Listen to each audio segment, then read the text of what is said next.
Regarde autour de toi. Combien de personnes commencent avec enthousiasme, prêtes à conquérir le monde, pour abandonner quelques semaines plus tard? Combien de fois as-tu été motivé, et pourtant, tu as fini par lâcher? C'est là que la plupart des gens se trompent, ils comptent sur la motivation. Ils attendent ce pic d'énergie, ce moment où ils se sentent invincibles. Mais quand cette flamme s'éteint, et elle s'éteindra où ils sont perdus. La motivation est une émotion. Elle fluctue. Elle est éphémère. Si tu veux réellement réussir, alors tu dois comprendre ceci, la motivation te donne le départ, mais seule la discipline t'amène à la ligne d'arrivée. Épictète disait, la liberté est l'obéissance à la raison. Et c'est exactement ce que nous allons voir dans cette vidéo. Comment forger un mental d'acier et passer du mode motivé au mode inébranlable. Prends une grande inspiration. Parce qu'à partir de maintenant, nous allons déconstruire chaque mensonge que tu t'es raconté sur la motivation et la discipline. La motivation est un feu de paille. Quand tu commences un projet, tout semble facile. Tu es enthousiaste, rempli d'énergie, prêt à tout affronter. Mais cette énergie disparaît rapidement. Pourquoi? Parce que la motivation est une émotion, et les émotions sont instables. La motivation est une émotion, et les émotions sont volatiles. Épictète disait: un homme n'est pas troublé par les choses, mais par l'idée qu'il s'en fait. Et c'est exactement ce qui se passe avec la motivation. Tu es motivé un jour, puis fatigué le lendemain. Tu ressens un boost d'adrénaline après avoir vu une vidéo inspirante, mais cette sensation disparaît quelques heures plus tard. Tu es motivé pour aller à la salle de sport après une discussion motivante avec un ami, mais quand vient le lendemain matin, tu n'as plus envie de te lever. La motivation est comme un feu d'artifice, elle explose avec intensité, mais elle disparaît aussi vite qu'elle est apparue. La motivation te rend dépendant d'un état émotionnel. Si tu comptes sur la motivation pour agir, tu donnes le pouvoir à ton état émotionnel. Si tu es motivé, tu travailles.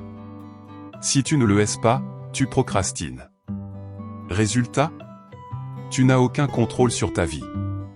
C'est la pire dépendance qui soit, celle qui te rend esclave de ce que tu ressens. Le piège neurologique de la motivation. La motivation fonctionne sur un mécanisme de récompense instantanée. La dopamine, un piège qui te trompe. Quand tu es motivé, ton cerveau libère de la dopamine, le neurotransmetteur du plaisir et de la gratification. Mais ce plaisir est temporaire. Tu ressens une montée d'énergie quand tu te dis « je vais commencer à courir tous les jours ». Ton cerveau te récompense en te faisant ressentir du plaisir, avant même d'avoir fait quoi que ce soit. Puis, quand vient le moment d'agir, le boost disparaît. Tu vois le problème? Tu ressens déjà la satisfaction avant d'avoir réellement travaillé. C'est un leurre. Ton cerveau croit que tu as déjà accompli quelque chose juste parce que tu y as pensé. C'est pour ça que tant de gens passent leur temps à rêver de succès sans jamais bouger. La dépendance à la gratification immédiate. Le monde moderne nous a conditionnés à rechercher des plaisirs immédiats. Tu veux te sentir bien? Scrolle sur les réseaux sociaux. Tu veux une récompense rapide? Commande un fast-food. Tu veux apprendre quelque chose? Regarde une vidéo courte, mais ne lis jamais un livre. Les gens cherchent toujours la facilité. Mais la motivation ne fonctionne pas dans un monde où tout est conçu pour te distraire. Si tu dépends de la motivation, tu seras toujours à la merci de tes envies et de ton niveau d'énergie. Pourquoi la motivation te rend faible? Elle te fait croire qu'agir doit être facile. La motivation est une illusion parce qu'elle te conditionne à penser que tu dois ressentir une envie avant d'agir. Mais regarde les plus grands athlètes, entrepreneurs et penseurs. Ils ne comptent pas sur la motivation. Michael Jordan ne se demandait pas chaque matin s'il avait envie de s'entraîner. Sénèque ne se disait pas « j'écrirai aujourd'hui seulement si j'en ai envie ». Les guerriers spartiates ne comptaient pas sur l'envie pour s'entraîner au combat. Ils faisaient ce qui devait être fait. Point. La motivation est une excuse pour ne rien faire. Combien de fois as-tu entendu quelqu'un dire « je veux me remettre en forme, mais je manque de motivation. J'aimerais lancer mon projet, mais j'attends le bon moment. J'ai perdu ma motivation, donc j'ai arrêté. » Tout ça, ce sont des excuses. Si tu attends la motivation pour agir, tu vas attendre toute ta vie. La motivation t'empêche de devenir fort mentalement. La vie est difficile. Tu vas rencontrer des obstacles, des échecs, des moments de doute. Si tu as construit ton travail, ton entraînement ou ta discipline sur la motivation, alors dès que les choses deviendront compliquées, tu abandonneras. Ne dis pas que c'est à cause de ton maître si tu es faible, dis plutôt que tu n'as pas assez travaillé sur toi-même. Épictète. Quelle est la solution? La motivation te trompe. La discipline te sauve. La discipline, c'est agir même quand tu n'en as pas envie. Ne pas te poser de questions. Faire ce qui doit être fait, peu importe les circonstances. Sénèque disait: la douleur est passagère, mais le renoncement est éternel. Quand tu comprends que la motivation est une illusion, et que seule la discipline compte, alors tu deviens inarrêtable. Si tu veux vraiment réussir, arrête d'attendre d'être motivé. Arrête de chercher des vidéos inspirantes avant d'agir. Arrête de croire que tu dois te sentir bien pour travailler. Arrête de remettre les choses à plus tard. Fais ce qui doit être fait. Chaque jour. Sans discuter. La motivation est un luxe. La discipline est une nécessité. Maintenant, pose-toi une question. Vas-tu continuer à dépendre de ton humeur? Ou vas-tu devenir inébranlable? L'art de faire ce qui doit être fait. Qu'est-ce que la discipline? La discipline, c'est l'action sans condition. Tu ne dépends plus de tes émotions.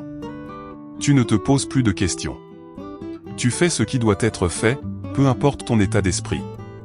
La discipline, c'est l'esclave de la raison. Les stoïciens considéraient que la seule vraie liberté réside dans l'obéissance à la raison. Épictète disait: ne demande pas que les événements arrivent comme tu le veux, mais veuille qu'ils arrivent comme ils arrivent, et tu seras heureux.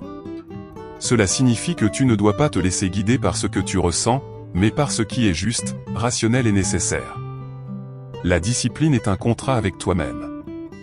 La motivation est une promesse à court terme. La discipline est un engagement inébranlable. Quand tu es discipliné, tu n'as plus besoin de motivation. Tu as une seule règle: je fais ce que j'ai dit que je ferai. Un athlète ne décide pas de s'entraîner en fonction de son envie. Il le fait parce qu'il doit le faire. Un philosophe ne médite pas seulement quand il en a l'humeur, mais parce que c'est un principe de vie. La discipline est un mode de fonctionnement, pas une option. Pourquoi la discipline est supérieure à la motivation? La discipline est stable, la motivation est fluctuante. La motivation est une émotion. Elle monte et descend comme une vague. La discipline est un pilier. Elle reste en place malgré le chaos autour de toi. Sénèque disait: la souffrance est un terrain d'entraînement pour l'âme. Quand tu es discipliné, peu importe que tu sois fatigué, démotivé ou stressé, tu avances. La discipline te rend libre. La motivation te rend esclave de ton humeur. Si tu comptes sur la motivation, tu es soumis à tes émotions. Si tu développes la discipline, tu contrôles ta vie. Épictète disait: personne ne peut enlever ta liberté mentale, à moins que tu ne la leur donnes. La discipline, c'est ça, reprendre le pouvoir sur toi-même. Construire une discipline inébranlable. Arrête de te poser des questions. Quand tu dois faire quelque chose, ne réfléchis pas, fais-le. Si chaque matin tu te demandes: est-ce que j'ai envie d'aller m'entraîner? Est-ce que j'ai envie de travailler sur mon projet? Tu laisses la porte ouverte à la paresse. La discipline, c'est supprimer le choix. Tu ne choisis pas d'aller à la salle de sport. Tu y vas. Tu ne choisis pas de travailler. Tu travailles. La décision est déjà prise. Crée un rituel quotidien. Les grands stoïciens, comme Marc Aurèle, avaient une routine stricte. Le matin, il écrivait dans son journal philosophique. Chaque jour, il s'entraînait à voir la vie avec sagesse et résilience. Si tu veux être discipliné, tu dois ancrer tes actions dans une routine. Tu veux être en forme? Fais du sport tous les jours, à la même heure. Tu veux devenir un expert dans un domaine? Étudie tous les jours, sans exception. L'art de faire ce qui doit être fait. Qu'est-ce que la discipline? La discipline, c'est l'action sans condition. Tu ne dépends plus de tes émotions. Tu ne te poses plus de questions. Tu fais ce qui doit être fait, peu importe ton état d'esprit. La discipline, c'est l'esclave de la raison. Les stoïciens considéraient que la seule vraie liberté réside dans l'obéissance à la raison. Épictète disait: ne demande pas que les événements arrivent comme tu le veux, mais veuille qu'ils arrivent comme ils arrivent, et tu seras heureux. Cela signifie que tu ne dois pas te laisser guider par ce que tu ressens, mais par ce qui est juste, rationnel et nécessaire. La discipline est un contrat avec toi-même. La motivation est une promesse à court terme. La discipline est un engagement inébranlable. Quand tu es discipliné, tu n'as plus besoin de motivation. Tu as une seule règle: je fais ce que j'ai dit que je ferai. Un athlète ne décide pas de s'entraîner en fonction de son envie. Il le fait parce qu'il doit le faire. Un philosophe ne médite pas seulement quand il en a l'humeur, mais parce que c'est un principe de vie. La discipline est un mode de fonctionnement, pas une option. Pourquoi la discipline est supérieure à la motivation? La discipline est stable, la motivation est fluctuante. La motivation est une émotion. Elle monte et descend comme une vague. La discipline est un pilier. Elle reste en place malgré le chaos autour de toi. Sénèque disait: la souffrance est un terrain d'entraînement pour l'âme. Quand tu es discipliné, peu importe que tu sois fatigué, démotivé ou stressé, tu avances. La discipline te rend libre. La motivation te rend esclave de ton humeur. Si tu comptes sur la motivation, tu es soumis à tes émotions. Si tu développes la discipline, tu contrôles ta vie. Épictète disait: personne ne peut enlever ta liberté mentale, à moins que tu ne la leur donnes. La discipline, c'est ça, reprendre le pouvoir sur toi-même. Construire une discipline inébranlable. Arrête de te poser des questions. Quand tu dois faire quelque chose, ne réfléchis pas, fais-le. Si chaque matin tu te demandes: est-ce que j'ai envie d'aller m'entraîner? Est-ce que j'ai envie de travailler sur mon projet? Tu laisses la porte ouverte à la paresse. La discipline, c'est supprimer le choix. Tu ne choisis pas d'aller à la salle de sport. Tu y vas. Tu ne choisis pas de travailler. Tu travailles. La décision est déjà prise. Crée un rituel quotidien. Les grands stoïciens, comme Marc Aurèle, avaient une routine stricte. Le matin, il écrivait dans son journal philosophique. Chaque jour, il s'entraînait à voir la vie avec sagesse et résilience. Si tu veux être discipliné, tu dois ancrer tes actions dans une routine. Tu veux être en forme? Fais du sport tous les jours, à la même heure. Tu veux devenir un expert dans un domaine? Étudie tous les jours, sans exception.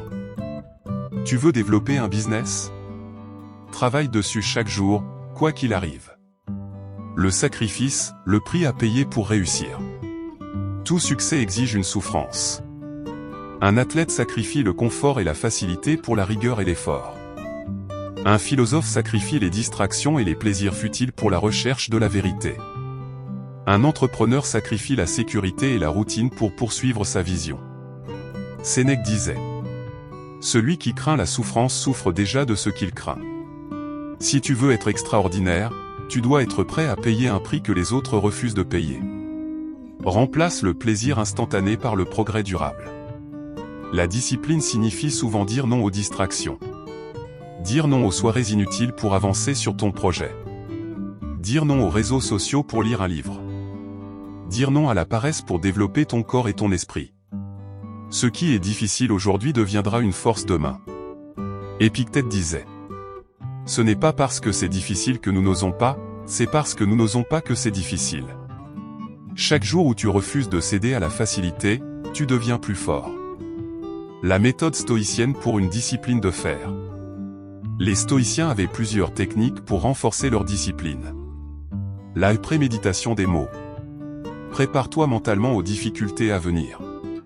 Marc Aurèle disait: aujourd'hui, je vais rencontrer l'ingratitude, la trahison et la paresse. Mais je suis prêt. Quand tu anticipes les obstacles, tu es prêt à les affronter sans faiblir. Le memento mori, rappelle-toi que tu vas mourir. Les stoïciens méditaient sur la mort pour donner un sens à leurs actions. Si tu savais que tu allais mourir dans un an, perdrais-tu encore du temps sur des distractions inutiles? Hésiterais-tu encore à poursuivre tes objectifs? La discipline, c'est vivre chaque jour comme si c'était le dernier. Pratique l'inconfort volontaire. Les stoïciens pratiquaient le dénuement volontaire pour se renforcer mentalement. Prends des douches froides pour habituer ton corps à l'inconfort. Jeûne volontairement pour te détacher de la nourriture. Marche sous la pluie, affronte le froid, endure la fatigue. Plus tu es à l'aise avec l'inconfort, plus tu deviens fort. La discipline est la clé de tout. La motivation est un mensonge. La discipline est une vérité. La discipline t'amène là où la motivation t'abandonne. La discipline est l'outil des plus grands. La discipline est ce qui sépare les médiocres des légendes. Une question, qui veux-tu devenir? Un esclave de tes émotions? Ou un maître de ta destinée? La réponse se trouve dans ta discipline.